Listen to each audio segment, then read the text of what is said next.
DG says, if you were raised to be harmless and kind, but now as a grown-up are struggling to stand up for yourself, how can you develop a strong character and express yourself assertively? The answer is jiu-jitsu and kickboxing and boxing. Exactly. And go do hard things. Go do the Spartan race. Go do big mud runs. Go do SEAL Fit. Come do the project. Go do the Misogi challenge.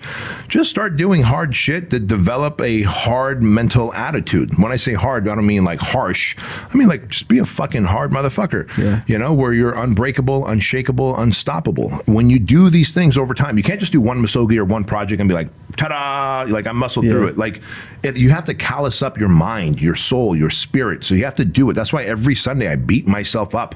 And then once a year I do my suck fest, right? And then every project I do, every Misogi I do, like me and Steve say, like we put ourselves through the project 2 to 3 times a year because we've been running that motherfucker and we stay awake with them. We push ourselves through those hills. We're out there in the cold with them, and it keeps me hard.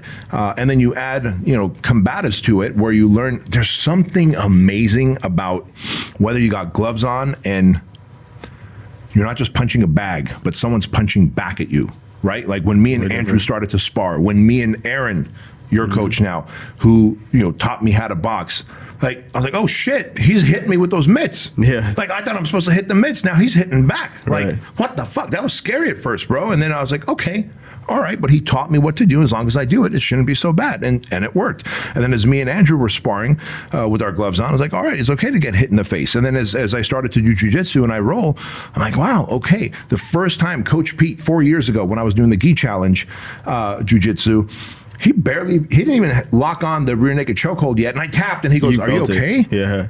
I go, well, yeah, you were choking me. He goes, he laughed. He goes, Bedros, I didn't even start to choke yet. Like I just had my elbow under your chin. Yeah. I hadn't administered. I go, no, man, I felt the pressure. He goes, you can go way beyond that.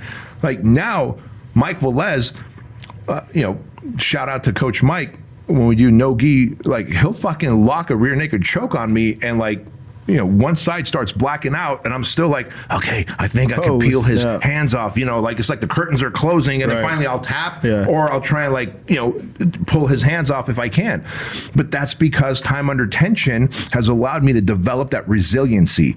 And so you need to get into combatives and realize your face, your body, your neck, your joints are a lot more resilient, and feeling another man's strength trying to strangle you and then realizing that you know how to protect yourself against it gives you a high level of confidence. Whether the protection is this way with gloves or this way for the neck for jiu-jitsu, it just gives you a high level of confidence. Like if the poop hit the fan, I got some tools I can use. Exactly. And that just makes a man feel good.